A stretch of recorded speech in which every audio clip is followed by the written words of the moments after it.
السلام عليكم حبيباتي غالياتي مشتركاتي، ان شاء الله تكونوا بخير وعلى خير. نصلي على رسول الله. اللهم صل على محمد وعلى ال محمد كما صليت على ابراهيم وعلى ال ابراهيم في العالمين انك حميد مجيد. اخواتي، جيتكم بحلوه تقليديه، ما كاش اللي ما يحبهاش، يعني بنتها لا توصف. من بكري جداتنا وامهاتنا يديروها هاد الوصفة. هاد الحلوة عفوا، هي حلوة بساط الريح. حنا في قسيطينة نقول لها بساط الريح، لكن كاينين اللي يقول لها مبروشة، كل واحد كيف يسميها. درت 6 بيضات، ما يكونوا صغار ما يكونوا كبار، ومن بعد ضفت كاس ونص سكر حبيبات. نخلطوا البيض والسكر مليح مليح كيما راكم تشوفوا هنايا. هاد الحلوة يعني من زمان جداتنا وامهاتنا يديروها، مهما نديروا اي حلوة لكن هذه بنتها وحدها. كملت خلطت مليح، ومن بعد ضفت هنايا كاس تاع زيت،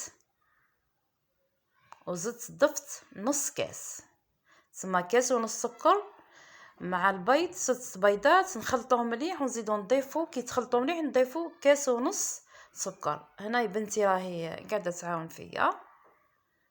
ضيفوا قرصه تاع الملح، وهاد القرصه تاع الملح اخواتي لا نزيدوها كي تخدمي بالزبده، الزبده فيها الملح لكن الزيت ما فيهش الملح. على هذه نحطو هذيك القرصه وتعطي قو للحلوه تاعنا. هنا ضفت قشور تاع الليمون وقشور تاع البرتقال. الشي اللي عندكم في الدار، ما عندكمش ديروا افاني فقط، ولا عندكم عطر تاع القارص ولا حطوا، يعني يعطيه هذاك القشور تاع القارص هذاك يعطيه واحد الذوق ما شاء الله. هنايا ضفت لافاني كذلك.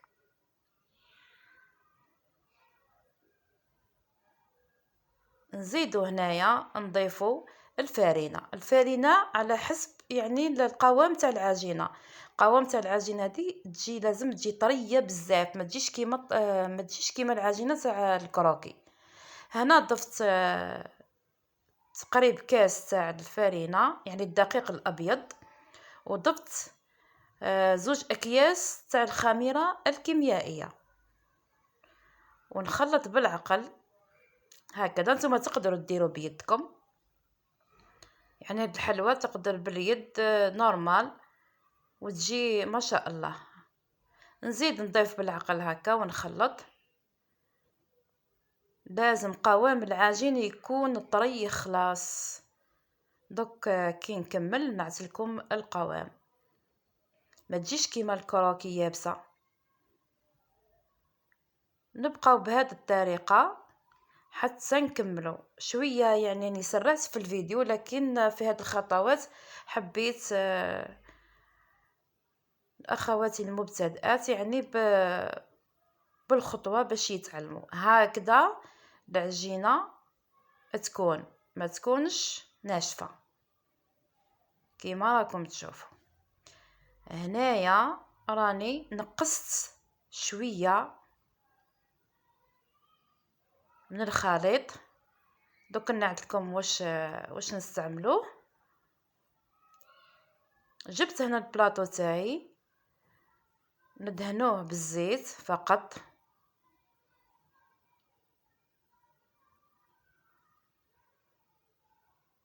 يعني بالزيت فقط، ما ديروا لا زبده لا فرينه مع زبده لا والو. ونحطوا الخليط، الكميه الخليط الكبيره نحطوها في البلاطو هكذا.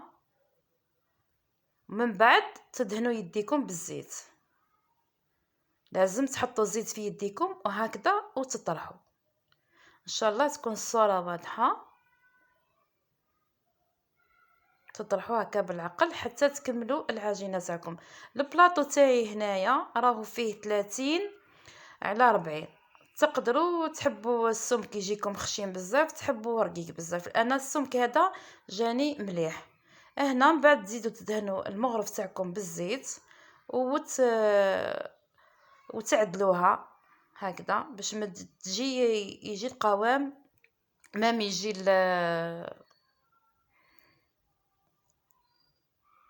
السمك قد بعضها. حاولوا يعني ساعات تلف لي الهضره، سامحوني. ومن بعد تجيبوا المربى تاع المشماش، يعني من الاحسن اخواتي هذا الحلوى ديروها بالمربى تاع المشماش. هما يحطوا هكا شويه يدهنوها، لكن انا تقريبا نحط الباط كامل باش تجي بنينه. في هذه الكميه حطوا باط وخليو شويه برك. دوك نكمل لكم واش ندير به. واحد المغرف ولا هكا تكملوا على الاطراف كيما راكم تشوفوا. ومن بعد نوليو الخطوه الاخرى، هذه الكميه اللي خليتها نزيدو نشيحوها بالفرينه، اي الدقيق الابيض. بيسك اخوات من مصر، من كاينين ثاني من السعوديه، من كي نقول الفرينه ما يفهموش، نقولهم الدقيق الابيض. هكذا تلموها حتى تيبس مليح. كذلك تقدروا تيبسوها وتحطوها في الكونجيلاتور ومن بعد تخدموا بها كيما هذه. داك السمك تاعها مليح. جبت نجيبوا البلاطو ونجيبوا الحكاكه تاع البصله. وكانت بكري كاينه ثاني اللي نرحيو بها الطماطم ثاني كنا نديرو بها، لكن هذه اسهل واسهل. هكا هذه وصفه تقليديه من بكري، مم في الاعراس يديروها، كانوا يديروها.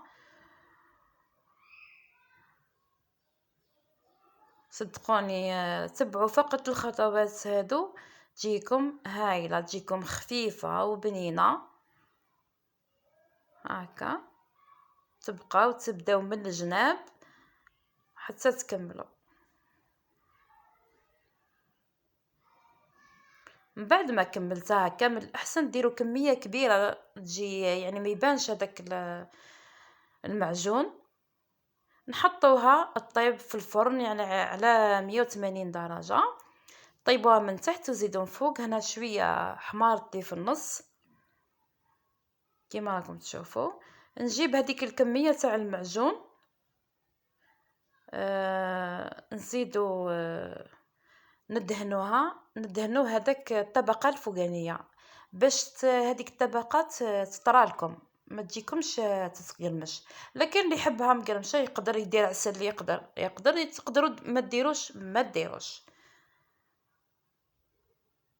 هكذا تخليوها اخواتي تبرد مليح الساعه باش تقدروا تقصوها. كون تقصوها وهي سخونه راهي تفسد لكم. انا قصيتها هنايا من قبل، حبيت بك نعزلكم. ديروها مربعات ولا مقرودات، من احسن مربعات باش ما تجيكمش الفضلات تاع الكاطو بزاف. هاد الكميه راهي تجيكم كبيره 42 حبه جاتني. هاكم كيما راكم تشوفوا اخواتي، الله يبارك. شوفوا كيفاه جا. بنتي راهي تشاركني في التصوير. هكا شوفوا ما شاء الله طراوه والهشاشه ما البنه. ما عندي ما نقول لكم جربوها اخواتي وان شاء الله تعجبكم. كيما راكم تشوفوا ما عليكم غير لايك وتعليق، ومع السلامه الى اللقاء.